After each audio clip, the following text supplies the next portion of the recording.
Welcome to my channel Rudransh के amazing video. ऊंची ऊंची पहाड़ियों और घने जंगल से घिरा हुआ भैरवगढ़ गांव काली पहाड़ी के ठीक पीछे था। काली पहाड़ी यानी मौत का घर। भैरवगढ़ गांव तक पहुंचने का रास्ता बेहद दुर्गम था। लगभग 24 घंटे घने तूफान और तेज हवाओं की वजह से वहां के वीराने माहौल की कहानियां लोगों के दिलों को दहला देती थी।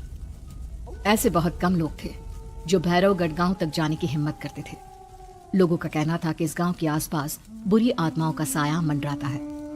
गांव के रहने वाले लोगों ने वैसे तो अपनी आंखों से किसी बुरी आत्मा या साये को नहीं देखा था, लेकिन गांव का बच्चा बच्चा इस बात को महसूस कर सकता था कि गांव के ऊपर कोई तो खौफनाक साया मंडरा रहा है।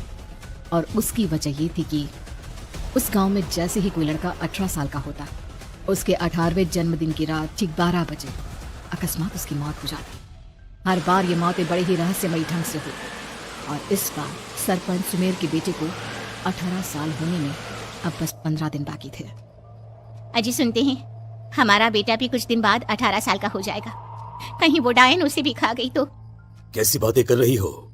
जब वो इस गांव में ही नहीं है तो कोई भी डायन या बुरा साया उसका कैसे कुछ बिगाड़ सकता है? उसे कुछ नहीं होगा। हाँ जानती हूँ, आपने उसे पढ़ाई के बहाने इस गांव से बाहर निकाल शहर भेज दिया है, लेकिन ये भी तो सच है ना कि वो बार बार यहाँ आने की जिद करता रहता है। वो चाहे कितनी भी जिद कर ले जानकी, पर मैं उसे इस गांव में कभी वापस नहीं आने दूंगा। मैं नहीं चाहता कि गांव के दूसरे लड़कों की तरह मेरे बेटे की भी अजीबोगरीब ढंग से मौत हो जाए। कभी कभी तो लगता है कि हम सब गांव वालों को हिम्मत करके अपने गांव को इस बुरी आत्मा से छुड़वा लेना चाहिए। लेकिन कौन जानता है आखिर वो खतरनाक साया किसका है? वो काली आत्मा कौन है जो रातों रात हमारे गांव के लड़कों को निगल जाती है?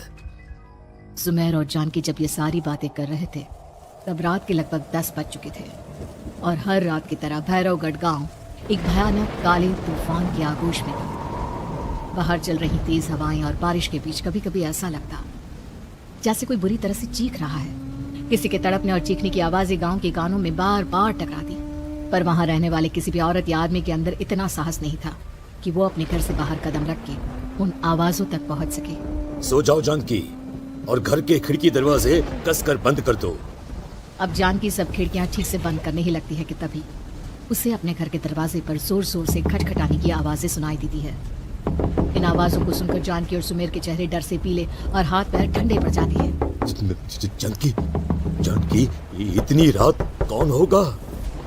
पता नहीं, ऐसा लग रहा है कोई बुरी तरह से दरवाजा खटखटा रहा है।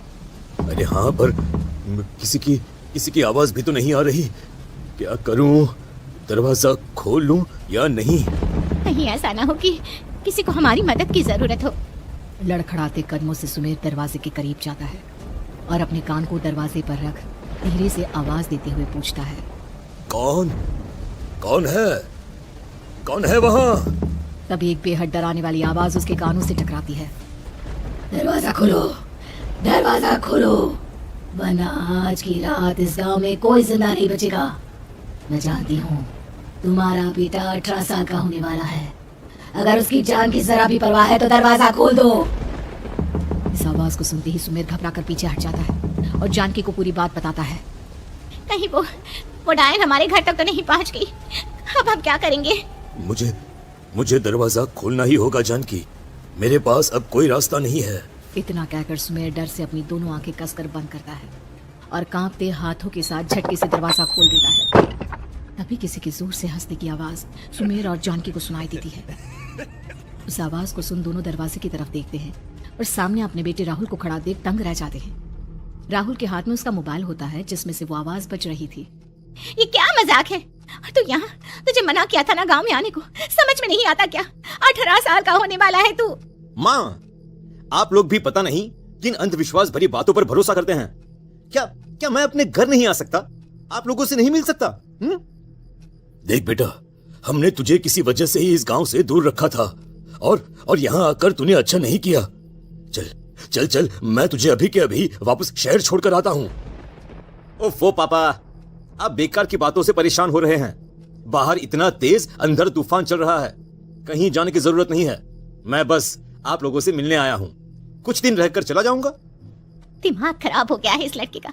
नहीं जानता कि इस गांव में ये सुरक्षित नहीं है। किसने कहा था तुझे यहाँ आने को? ये आवाजें सुन, बाहर से जो आवाजें आ रही है तुझे सुनाई नहीं देती क्या? अरे माँ, जब जोर से तूफान चलता है, तेज हवाएं चलती हैं, तो इसी तरह की आवाजें आती हैं। ये बहुत नॉर्मल है माँ। नॉर्मल होगी तेरे लिए बेटा। 4 दिन शहर में पढ़कर आया है तो अपने माँ बाप की बात नहीं मान सकता। माँ, मुझे अभी बहुत जोरों से भूख लगी है। पहले कुछ खिला दो, और रात भी बहुत हो गई है। हम इस बारे में कल बात करते हैं, ठीक है? राहुल के वापस आ जाने से जानकी और सुमेर की आंखों की नींद उड़ गई थी। खाना खाने के बाद राहुल तो अपने बिस्तर पर जाकर सो गया, लेकिन जानकी और सुमेर पूरी रात उसके कमरे के बाहर पहरेदारी करते रहे। उन्हें पल पल इसी बात का डर था कि कहीं उनके बेटे को कुछ हो ना जाए। रात बीतती है, सुबह का सूरज निकलता है। अब जैसे ही वो राहुल को नींद से जागते देखते हैं तो उन दोनों के दिल को सुकून मिलता है। अरे माँ, पापा, आप अभी तक यहीं बैठे हैं? क्या पूरी रात सोए नहीं? जिनकी जवान बेटी की जान को खतरा हो, उन माँ बाप को नींद नहीं आती बेटा। बेटा, अब तो वापस शहर चला जा। देखो माँ, मैं किसी जरूरी काम से इस गांव में आया हूँ, और वो काम पूरा होने के बाद मैं खुद यहाँ से चला जाऊंगा। काम? गांव में तेरा क्या काम है? पापा, मैं बचपन से ही इस गांव के बारे में बेहद डरावने किस्से सुनते आया हूँ। इसीलिए अब मैं उन्हीं किस्सों के ऊपर डॉक्यूमेंट्री फिल्म बनाऊंगा। रिसर्च करना चाहता हूँ कि आखिर सच्चाई है क्या। हे भगवान, लो जी, सुन लिया, और भेजो इसे पढ़ने के लिए शहर। मैंने आपसे पहले ही कहा था मेरी बहन के पास दूसरे गांव भेज दो। ना ये शहर जाता और ना उल जुलूल की बात इसके दिमाग में आती। जानकी और सुमेर राहुल को समझाने की बहुत कोशिश करते हैं, पर वो किसी की बात नहीं सुनता और अपना कैमरा लेकर गांव के पास वाली काली पहाड़ी की तरफ निकल जाता है। अब राहुल जैसे ही काली पहाड़ी पर पहुंचता है, उसकी नजर पहाड़ी के ठीक बीचों बीच बनी एक पुरानी झोपड़ी पर पड़ती है। यहाँ भी कोई रहता है क्या? ये इंटरेस्टिंग होगा। राहुल की आवाज पहाड़ों से टकराकर उसके कानों में सुनाई दे रही थी। उसने चारों तरफ का नजारा देखकर वहां की तस्वीरें अपने कैमरे में उतारना शुरू कर दिया। तभी अचानक राहुल ने अपने कैमरे में खींची हुई तस्वीर को जूम करके देखा, और उसमें उसे जो नजर आया वो देखकर राहुल के होश उड़ गए। क्या सचमुच उस गांव के ऊपर किसी बुरी आत्मा का साया था? क्या राहुल की जान बच पाएगी? क्या देखा था राहुल ने उस फोटो में जिसे देखकर वो दंग रह गया? इन सवालों के जवाब जानने के लिए देखिए इस कहानी का अगला भाग।